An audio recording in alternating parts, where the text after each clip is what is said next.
All he wants to do is, well, who really knows what ideology drives him? But here's the reality. Someone was murdered in London just the other day. And now Jim Davidson has stepped forward with something that's making waves across the country. Welcome to Back Britain Unfold.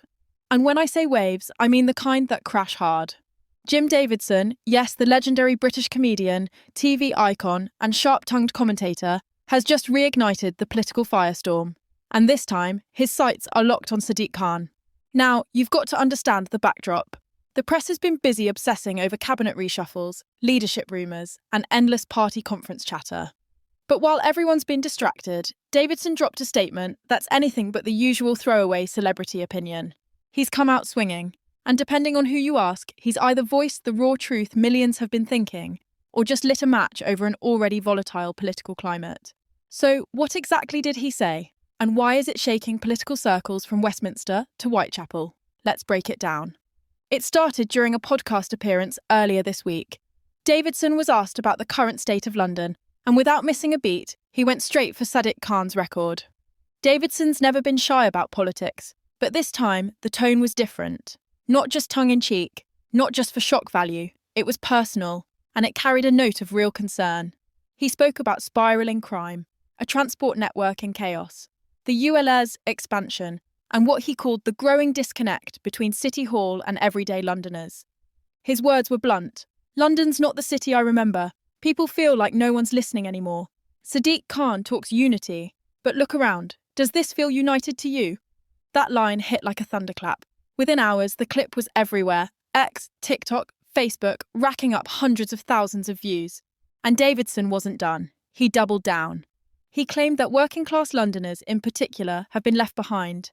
Families struggling to pay rent, unable to drive because of new charges, and scared to walk home at night. And meanwhile, City Hall's focus? PR spin.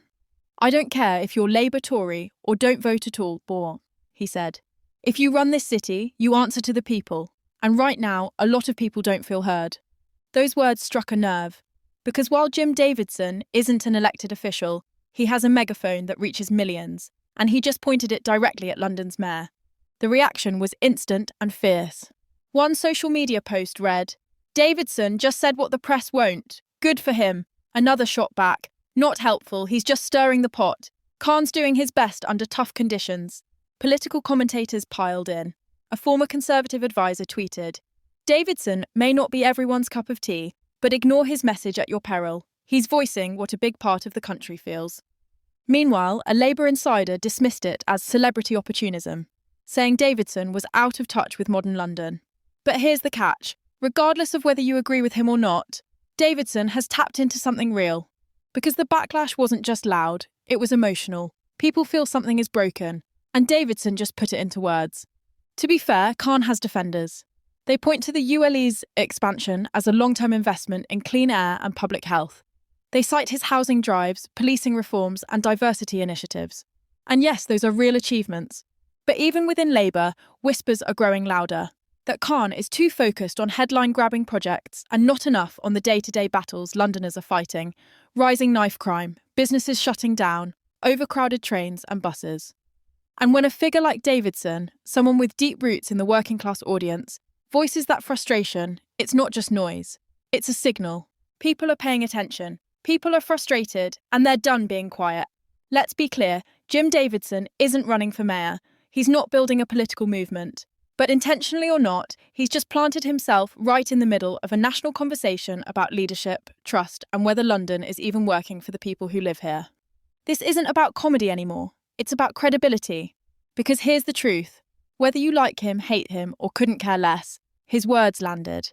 And they've landed in a way that politicians should be watching very closely. People are angry, people feel ignored, and they're starting to search for voices, any voices that speak for them. So here's the big question. Is Jim Davidson just playing to the crowd, or is he channeling something that's been boiling under the surface for years? Are we seeing the rise of a new wave of working-class frustration? And if so, who's going to lead it?